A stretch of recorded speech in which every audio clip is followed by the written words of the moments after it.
I walk a straight line, shackled and chained. Oh, gruesome Gertie is calling my name. There is no mercy in this penitentiary. Just ask the Hill String Gang or Angola 3. I'm here for life, I'm here to die. Inside these walls, inside the wire. And when the wolf cries, I know it's over. Oh, Bloody Angola. Oh,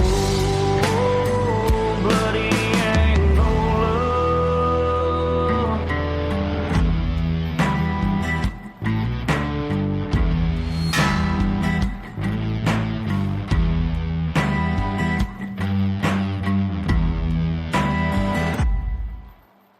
Hey everyone, and welcome back to Bloody Angola, a podcast 142 years in the making, the complete story of America's bloodiest prison. I'm your host, Jim Chapman, and we're continuing with this third installment in the Felix Vail series. And the last time that I left you, I was giving you the story through the eyes of the journalist who really cracked this case. And I'm going to continue on with that. And if you will remember, in the last episode, I told you about Felix Vail's passion for journaling. And when those journals were found, they were gone through by this investigative journalist named Jerry Mitchell, as well as Miss Frenzel, who you'll remember was a private investigator known affectionately as Batgirl. So one of the interesting things that they did in order to really get a lot of evidence after Felix Vail's arrest was that these two people went through those journals and they tried to locate as many people as possible that they would see referenced in the journals to see if they had any sort of evidence on Felix Vail's reign of terror. They're trying to build as much evidence as possible. They want to make sure that this guy is going to get convicted this time, and unlike 50 years prior, he doesn't get out of it. So I'm going to pick up with Jerry Mitchell's account. For every person Frenzel and I tracked down that Vail had mentioned in this conversation in journals, there were hundreds we were unable to find. In many cases, we didn't have last names. In many others, we had no names. That was the case with the team we came to call Bicycle Boy, who bicycled with Vail across California. Vail told Frenzel he was a real smart teenage boy with long hair who kind of looked like a girl. Both of them wore cotton gym shorts. They biked in the sun all day. At night, they slept under pup tents under the stars, and Vail remembered it being 110 degrees in the desert when police pulled the pair over. Officers held him in the back of the squad car for more than an hour, questioning him. And when his story indeed checked out, they opened the door and they apologized. He said police became suspicious because he didn't look like his driver's license picture. Instead of looking older, he looked about 10 years younger. We need to find Bicycle Boy, Frenzel told me. I bet he knows something. How can we find him when we don't even know his name? Now, after Vail's arrest, Rose did something she hadn't done in ages. She danced. It was like a weight had been lifted, she said, knowing he's behind bars. In fall of 2013, she telephoned me with the news that the couple who had purchased Vail's home in Tulsa had discovered something in the attic. So there did end up being something in the attic after all. On October 10th of 2013, I accompanied Rose and Frenzel to the Tulsa Police Department, where walls displayed photographs of famous criminals those officers had busted, including Ma Barker and Pretty Boy Floyd. The detectives led us inside an office where they showed photographs of what they had found in the attic, a woman's overnight bag, which contained 2 complete outfits, a swimsuit, and sunglasses. They pointed at a blown-up photograph of birth control pills. Rose confirmed the signature on the prescription as belonging to her daughter, Annette.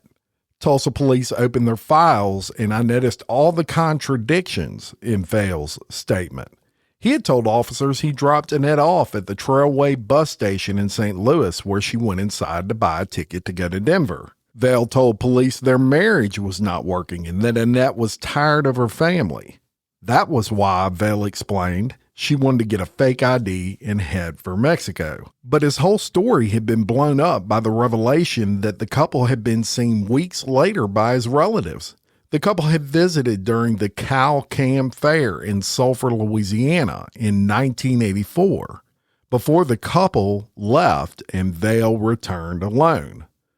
Why didn't the police confront him over that? When Detective Lori Visser questioned Vail in 1994, Vail claimed Annette had called him from Mexico, first when she was pregnant and later when she had a child. We have only his word as to why Annette is gone, Visser said. There may be other victims. In a 1995 report, a consultant by the name of Michael Greer told Tulsa police that Vail killed to free the spirit of each woman he considered whores who needed release from domineering mothers. Greer concluded that freeing the spirit became Vail's justification for these crimes. That evening, Rose Frenzel and I visited the couple who had made the discovery inside Vail's old home. John Hall said Vail removed a padlock from the attic door last November and left with a big box full of items. He didn't know what Vail removed. Hall's wife, Stephanie, caught Vail taking a picture of their 3-year-old son. Vail had a shocked look on his face, she said. Over and over, he tried to get my son alone. She led us upstairs to the attic storeroom and showed us the dust-covered suitcase. When she opened the suitcase and saw the name on the birth control pills, she said she realized it was Vail's wife, who had been missing since 1984, and that the explanation he had given for her disappearance was obviously a lie. She put the items back in the bag and called police. What kind of lady takes off for a new life and doesn't take her birth control, she asked. It really sunk in when I saw her name. He really did this. In the weeks that followed, I discovered something Tulsa police had overlooked. There had never been a Trailways bus station in St. Louis, just a Greyhound bus terminal built in 1967. Frenzel figured out that the torn photograph Rose found inside Vail's home in 1985 was actually Annette's stamped passport photograph. Ripping the picture out would have rendered her passport invalid. So why would Vail have hung on to that photo? A reminder of what might have been? A souvenir? No one will ever know. On November 23rd of 2013, Frenzel finally got her chance to confront Vail when she visited him at the Calcasieu Parish Correctional Center in Lake Charles. Vail talked about some kind of circus I have gotten swept up into, she said. Frenzel told him that there was a lot of stuff out there, and it's all bullshit, Vail replied. My wife fell out of a boat 50 years ago and drowned in a river. She asked about the photographs of his wife, Mary, when she was recovered from that river. He insisted he hadn't seen them. She asked him about the missing women. I've dated several hundred maybe in my lifetime, he replied. I don't know where any of them are. In the end, he said, these women were healthier and smarter than when I met them. There's that arrogance again, y'all. So tell me about Sharon, Frenzel said. You're telling me the story is she sailed off into the wild blue yonder. I don't know where she is or where she went, he said. Frenzel asked when he last saw her. Some place where the boats are, he said. She asked him about where he last saw Annette Vail. He said they were walking around a zoo and ran into several people, and she left with those people on a bus in St. Louis. Why would she get on a bus with people she didn't know? They were going to South America. They were going south, he said. Yeah? Well, why would she leave with people she didn't know, I asked. She wanted to go south. She asked why he didn't go with her. We were together, off and on. She asked if that was the last time that he saw Annette. Yes, he replied. I don't believe it, she said. Vail stared at her now. I hope you're getting paid well. Her reply was, not a single dime. What's your motive, he asked. Justice, she said. Justice is a joke here, he replied. I have done nothing bad. I slapped one woman in my entire life. He said he had to hit a woman in self-defense because she had slapped him 3 times. He denied the woman he hit was Beth Field, who secured a 1988 protective order against him after he beat her twice, bursting her eardrum, according to court records. He denied that too. He denied he had carried out any violence in his lifetime except twice in self-defense when mobs of men supposedly attacked him. Frenzel said, court records show you beat the shit out of Beth Field. Vail denied that accusation, saying authorities laughed about the claim and that Field went home with him. Frenzel pressed him. From the bottom of your heart, you know you're not getting out of here. You know that. So why not just tell the other 2 families about where their women are so they can sleep at night? Do you sleep at night? Do you? Incredible, he said. She replied, you're never going to get out of here, so why not give the family some closure? Vail said they have no right to arrest me. They have every right in the world, she replied. Nope, they didn't. And with that, Vail hung up the phone. In spring of 2015, I answered my telephone.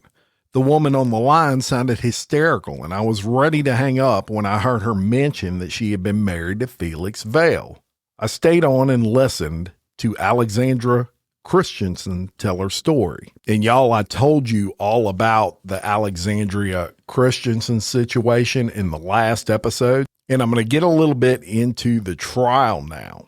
So District Attorney John DeRozier stepped in front of the jury. The 69-year-old prosecutor still bore the firm grip he had from his days in the Vietnam War when he was a machine gunner for the Marines. He told his story in 3 chapters, starting with homecoming queen Mary Horton on the night of October 28, 1962. He said William Felix Vail quietly slipped the lifeless body of Mary Horton Vail into the Calcasieu River. The blood to her head and the scarf shoved in her throat, along with other unknown trauma, would assure that she would never breathe again. In telling you the next 2 chapters, the district attorney read from letters that Vail wrote to 2 mothers after their daughters disappeared. In 1974, Vail swore to Sharon Hensley's mother that her daughter wanted to forget everyone and become a new person.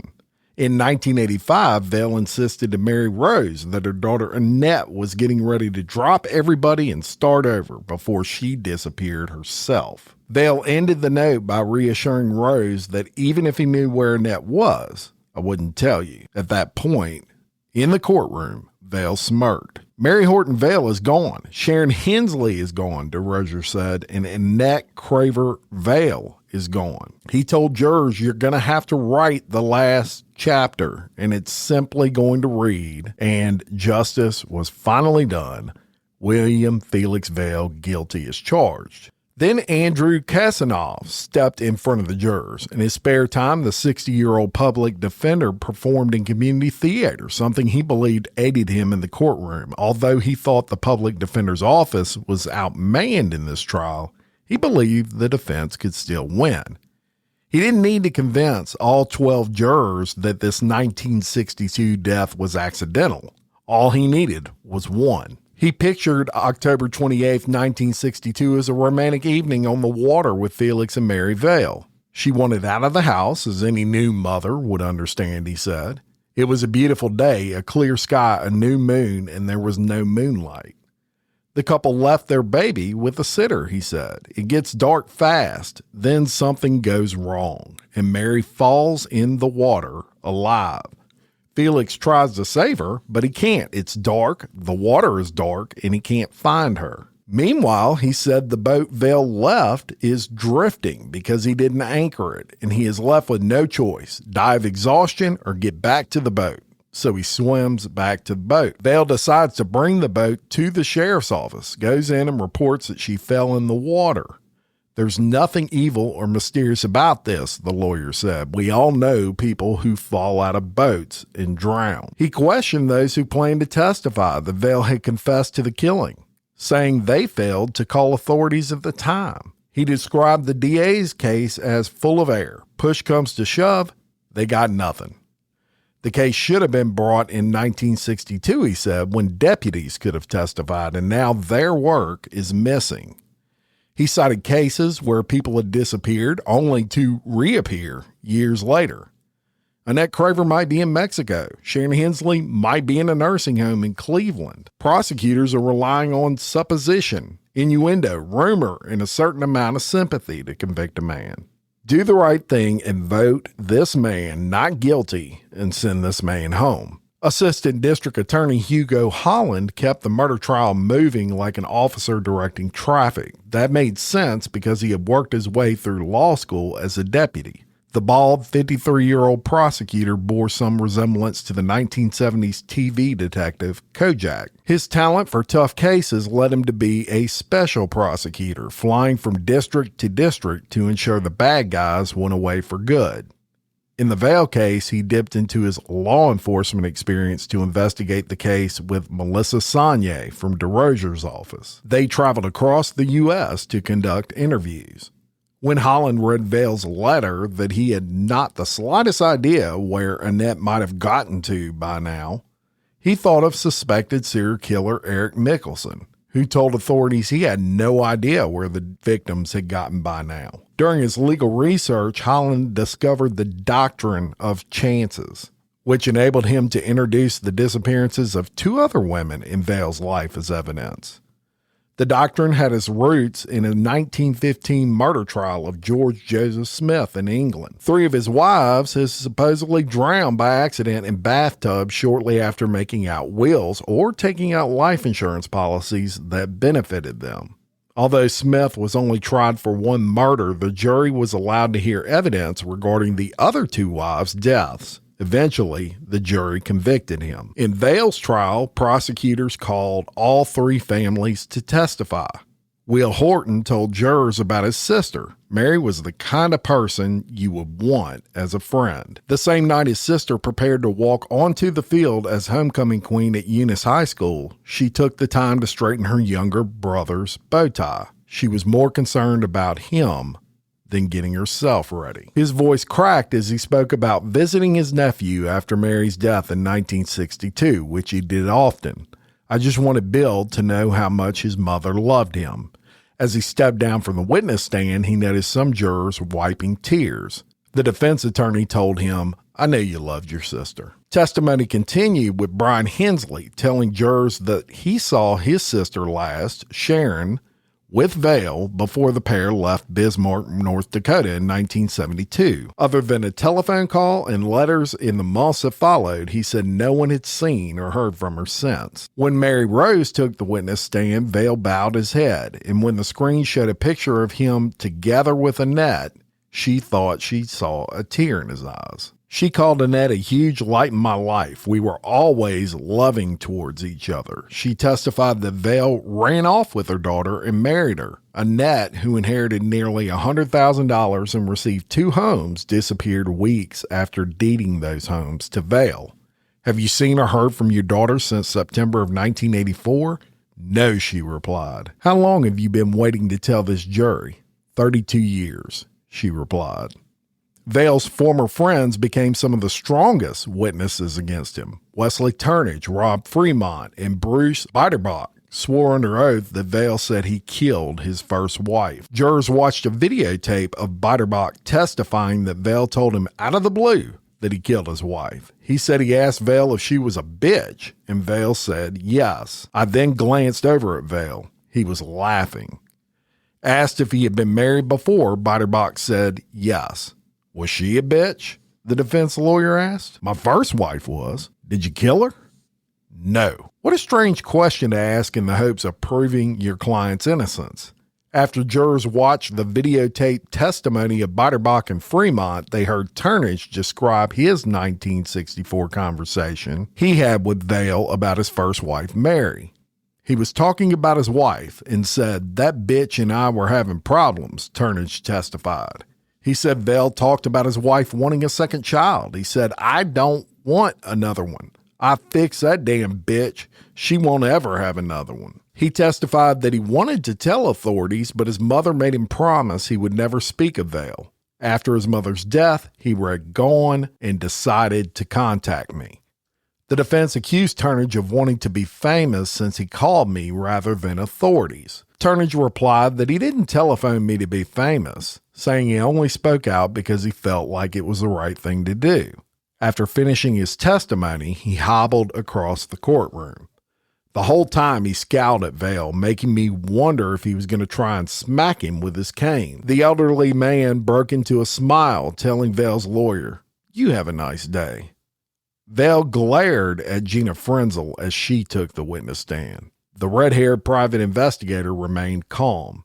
She told the story of reading Gone in March of 2013 and how the story of Annette Craver Vail, still missing, struck her soul. She described her investigation, which included going undercover and speaking to Vail inside his home in Canyon Lake, Texas. After his May 2013 arrest, she said he had asked her to return his truck and remove a few things from his house. She said she went inside and photographed everything she could find, including letters and journals. She read an October 20th, 2003 entry in which Vail wrote about a family property dispute that ended with him being evicted from his deceased parents' home. He wrote about learning to handle the situation without murder. The lawyer replied, "Without murder? That's a normal option?" Under cross-examination, the defense lawyer asked her, "You are probably counting the thousands you are going to make off this trial." She replied, "I'm actually trying to figure out how to recoup the thousands I've spent on this case." The lawyer then asked, "Felix Vail did not ask you to go snooping through his house, did he?" "No," she replied. "Someone asked you to do it?" "No," she replied. The lawyer presumed I had asked. Actually, she did it on her own. But the conversation she had with Vail in the journal she copied gave the world insight into the complex and contradictory Felix Vail, all in his own words. His best hope for walking free was convincing jurors the death of his wife Mary was an accident, just as the original coroner had ruled.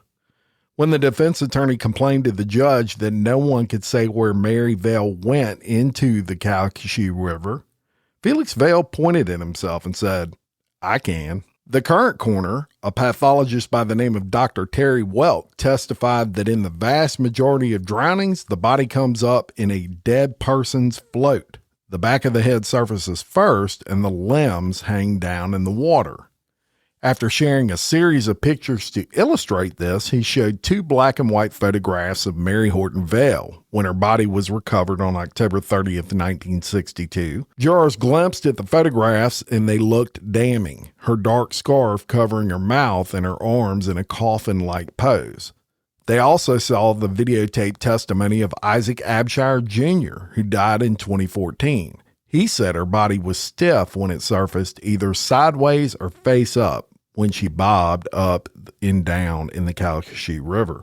That testimony helped contribute to Welk's homicide conclusion. So did the unbroken grease-like stain across her Chi Omega sweatshirt, which he believed could have come from a tarp covering her. He believes she was dead and stiff before her body went into the water, which he said explained why rigor mortis had set in. The defense forensic pathologist, Dr. James Traylor, disagreed, saying there was no evidence she was dead before she went in the water. Traylor sounded convincing, and jurors appeared to be paying close attention. I knew all it took was one. Traylor disputed the prosecution claim that her body was in rigor because she had been in the water 72 hours or so. But under cross-examination, he conceded her body could be stiff if she had been in the water less than a day. What Traylor didn't realize was the death certificate he had relied on for his conclusions had the wrong death date. She had indeed been in the water one less day than he thought. Before he finished testifying, he pointed out the hematoma on the back of her head, saying any determination regarding her death would need to account for that. The autopsy showed Mary Vail suffered a 4-inch hematoma on the back of her head. She also suffered a 4-inch bruise to her right calf and a 2-inch bruise above her left knee. Forensic pathologist Dr. Michael Badon, testifying for the prosecution, discounted the defense theory that she could have suffered from all these injuries falling out of a boat. These were not scrapes, he testified. They were blunt force injuries. He said the more likely scenario was the blow that caused her hematoma knocked her unconscious, making it possible for her killer to asphyxiate her. Badon pointed to a photograph which he suggested she was strangled with a scarf. The scarf was found 4 inches into her mouth, according to the autopsy report. A scarf doesn't go into her mouth by itself, he said. My opinion is that Mary Vail died of asphyxia because she couldn't breathe. On the afternoon of August 2016, jurors examined Annette's clothes and her birth control, which had been hidden inside Felix Vail's attic for 3 decades. His niece, Vicki Lyons, told jurors that he and Annette joined them in attending the Cow-Cam Fair on October of 1984 before the couple left and Vail returned alone. Her testimony contradicted his alibi to Tulsa police that he hadn't seen Annette since he dropped her off at a bus station in St. Louis on September 16th of 1984. In closing arguments, Holland made his case that Vail was guilty of the murder of his wife, Mary. Despite receiving thousands from an insurance policy, he didn't pay for his funeral. What kind of man doesn't pay the funeral bill for his wife? Holland asked. The prosecutor also talked about the disappearances of Sharon Hensley and Annette Craver Vail. How unlucky is this guy, he asked. His first wife dies, his second wife/girlfriend disappears off the planet, his third wife disappears from the planet. He is either the most unlucky person born on the planet or he's a killer who learned from his mistakes.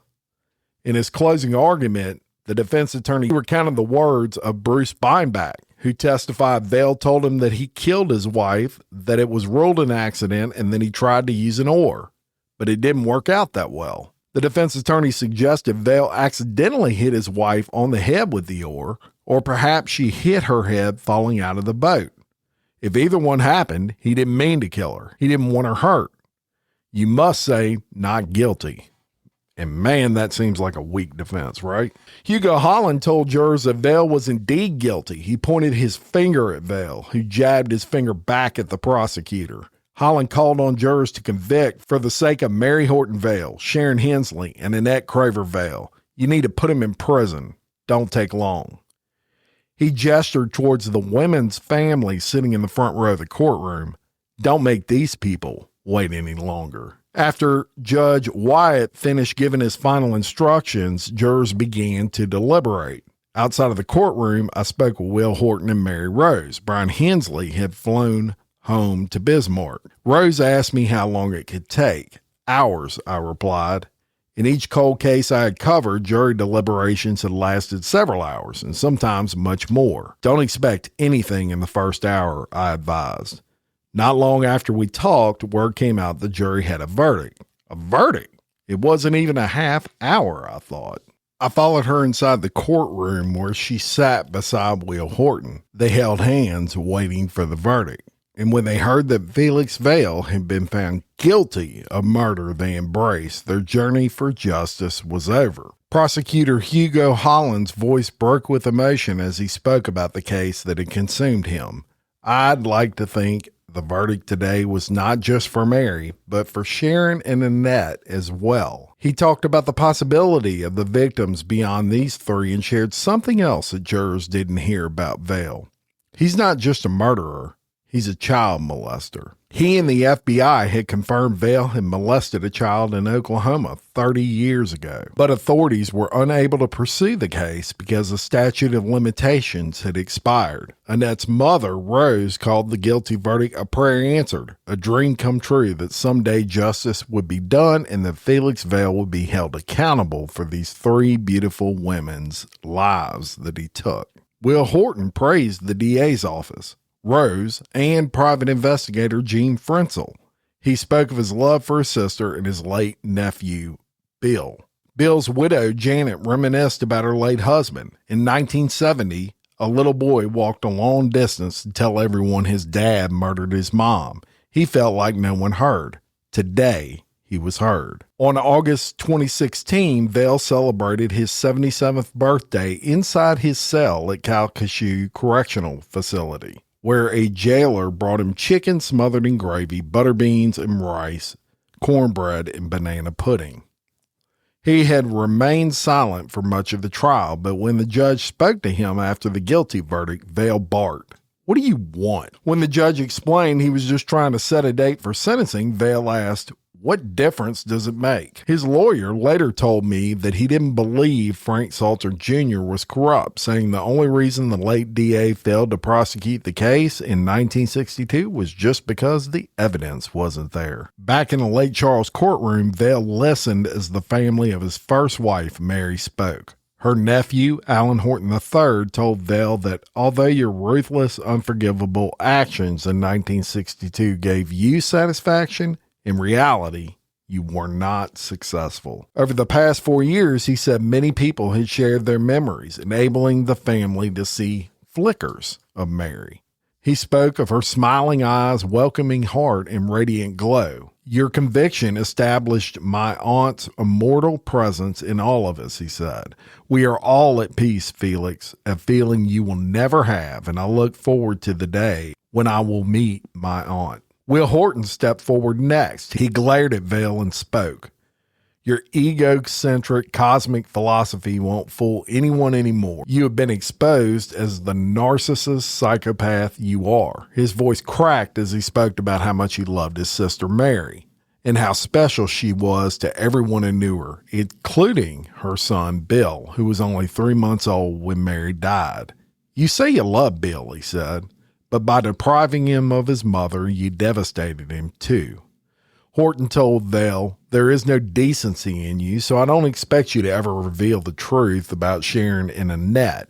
You're not man enough to do that. You are a killer, and you are headed to the place where killers go, and God will direct you after that. Wearing an orange jumpsuit that read inmate, Vail clutched a white piece of paper, telling the judge that 95% of the trial testimony was fiction. He insisted his wife Mary died in an accident. Rather than distance himself from the disappearances, he declared he was the only expert regarding the truth of these two missing women who chose to disappear themselves from abusive mothers. Chose to disappear themselves? Really?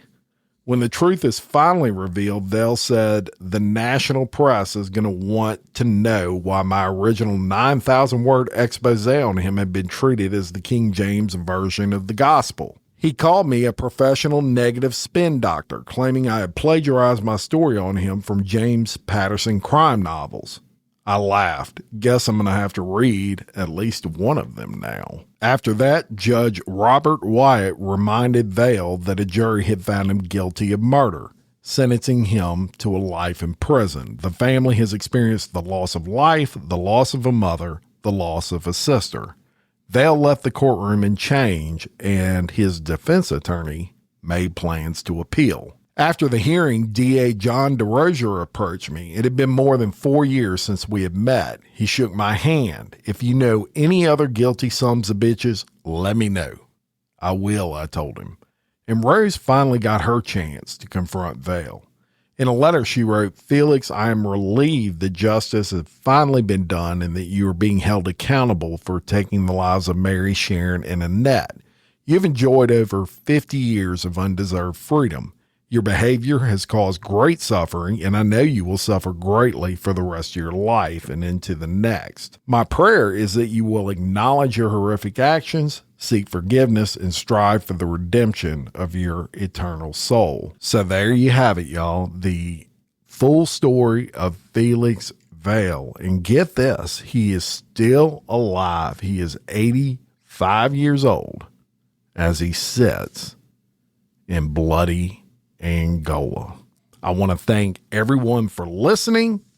You can get commercial-free early releases by joining the Patreon. We have other benefits as well, so check that out.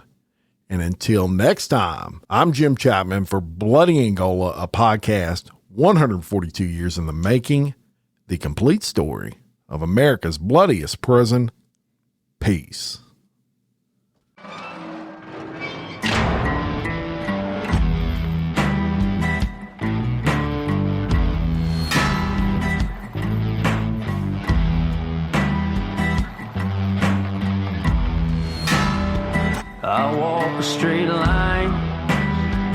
shackled and chained. Oh, gruesome Gertie is calling my name. There is no mercy in this penitentiary.